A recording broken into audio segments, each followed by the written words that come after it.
Hey, good morning. So I ran out of time making that last video. Long story short, we had like a working Streamlit app looking at the NDVI data from some pastures at the ranch. I came back last night and I made a few changes to it. And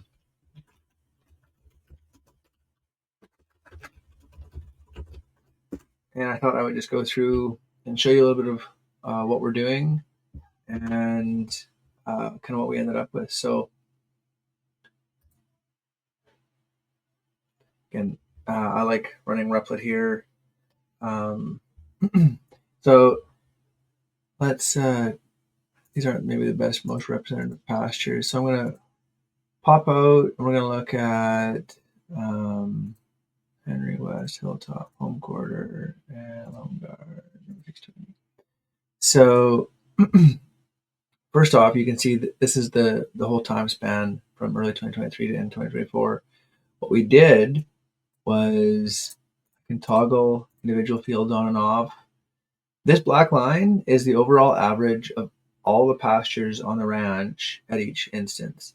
So now we can sort of see which pastures are doing better or worse.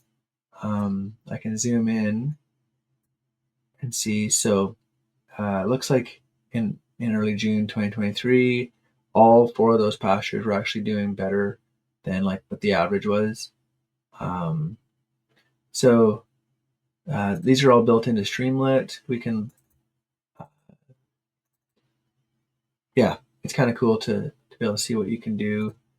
So next, this would be like, I'm not perfectly happy with this yet, but it gives you the current NDVI value, which would be more useful if we were like adding new imagery in real time. You can kind of check where your pastures are, maybe which one you can go to. This here, it just kind of graphically shows something similar to there. So the Henry West in month, so this would be like the 5th, May, June, July, August. Kind of just shows an easy way to see when it peaked, right? So this pasture was the healthiest in June. This one here, the home quarter, interestingly enough, so that's the only quarter that we actually hay. So I think that's why we're seeing this big peak. But then in July, we get a big drop. And then it recovers, right? So that's kind of the only one that you see that trend reflected here. So let's look at just our 2023 data, right? So increases, and it probably got hayed probably here. So this is probably a lot of it has matured, and then click drop down. But then we got rains. Again, the 2023 was a drought, so I don't know what this was. I think it's reflecting this current, which I'm not sold on that. So like I said, if anyone actually watches this, feel free to like input some ideas on making it better. So this one here is neat. Yeah. So 2023 is always the solid line, and the 2024 for the same is the same color with the dotted line. So we can turn off and look at them one by one. So the 2023 trend was typically lower NDVI than the year prior. Than 2024, the dotted line, because 2023 was a drought year. This, I think, makes a lot of sense. Same thing, dotted line, 2024 is quite a bit healthier. And the home quarter, again, odd, right? So it actually says that it looked better. We had a dry summer this year too. So anyways, that is an interesting one there. Different trend. Overall, it's similar.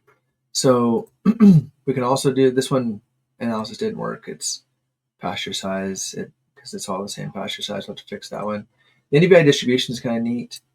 So the center line is the median NDVI value for the year. This is probably for the whole time series right here, followed by the Q1 and Q3. So that's like the 75 and 25% boundary. Like most of the NDVI values fall within this. So you can look and kind of just like intuitively here, this Henry West looks like probably the best pasture. It's got the highest median, on average got the highest. It's again, just a different way to look at the data and get a little bit more into it. This here, I just asked Cursor to give me some other alternatives. So this is the spring growth rate, which shows spring growth just from March to June. What else? Fall recovery was, again, it didn't get done properly. It's trying to see it'd be interesting to see which ones recover quickly in the fall. And I don't necessarily know what that's showing. I think it's showing that this Henry West, it transitions quickly, spring or fall. Some management recommendations that I would ignore. They're not really useful. So anyways, I just wanted to kind of give you a quick overview of some of, we can do the whole thing, look at the mean, median. We can change the date range here. So we can look at only 2024 data, look at May to September 2024. So it changes things a little bit, right? So I think this is actually like got a lot of potential for looking at some interesting stuff here.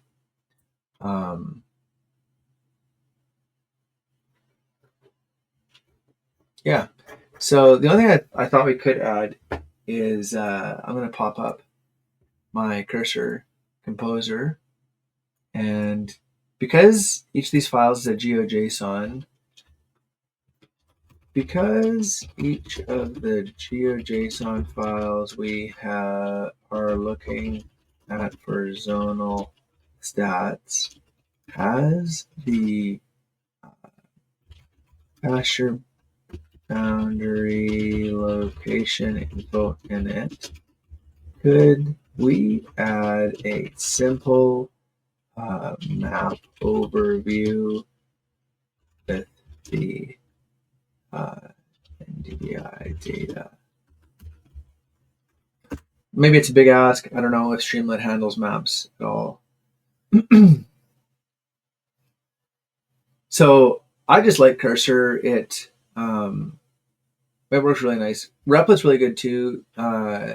They've changed some things lately where you've got to pay per use, and it's great for setting up complex projects and stuff. But for this, I thought right now I'm paying for Cursor also right now. I'm just kind of experimenting, seeing what I like best. So I accepted those. It's supposed to create an interactive map showing all pasture boundaries, color each pasture based on its current NDVI value, show a color scale legend, allow hovering over pastures, see their name and NDVI value. Let's just see what that did. I'll save that and see, now I'm getting this message up here. Source file change. Let's rerun this. So we got an issue, probably because I don't have Folium imported. I'm actually going to go into Replit.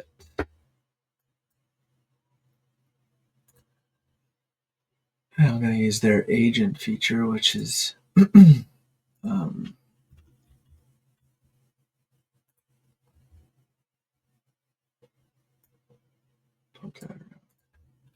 hello, I'm having an issue making an interactive map.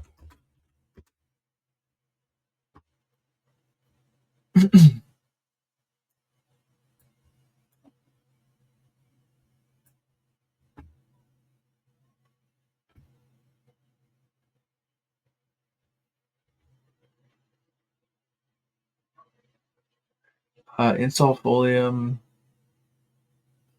I think we should be able to just do pip install.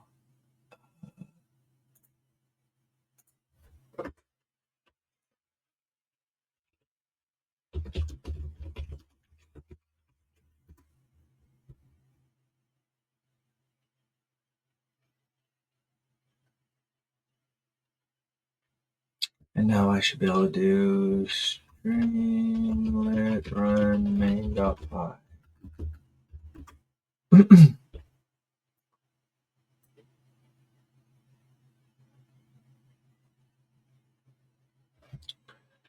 Okay, let's do GeoPandas.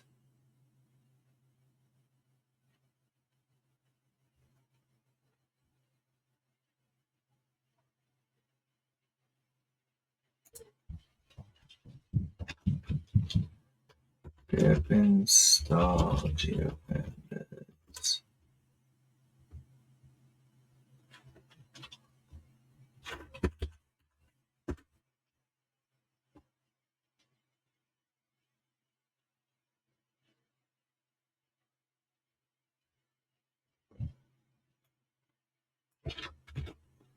I'm gonna pop into cursor here and just see. I'm getting error messages trying to run. I pip installed Folium and GeoPandas. Current error message. I should look at the console and make sure that I think it's the same. It is.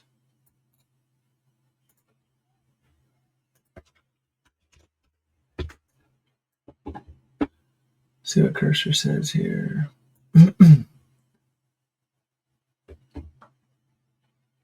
Okay, so it's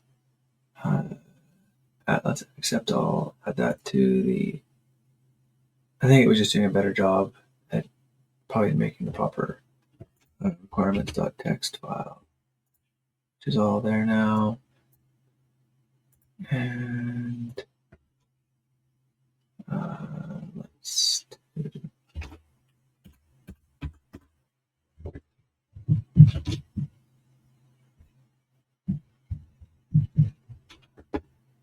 did the change come through here? It's got that.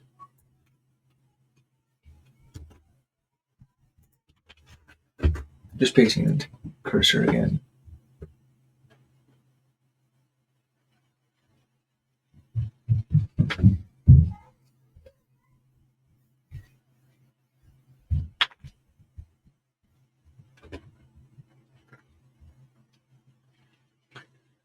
So we're actually using Plotly instead. I don't really know the difference between them, so let's just see how we make it.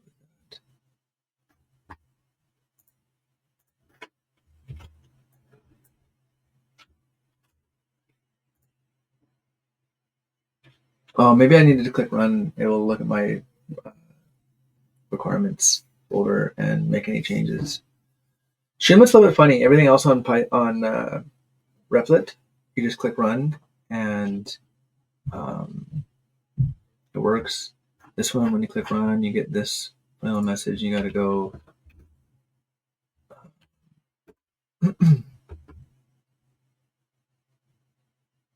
Okay, so we're back. All I'm going to do is zip through this and see if.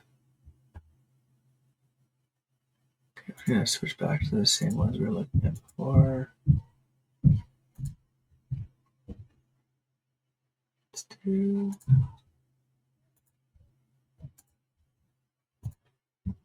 We have a map.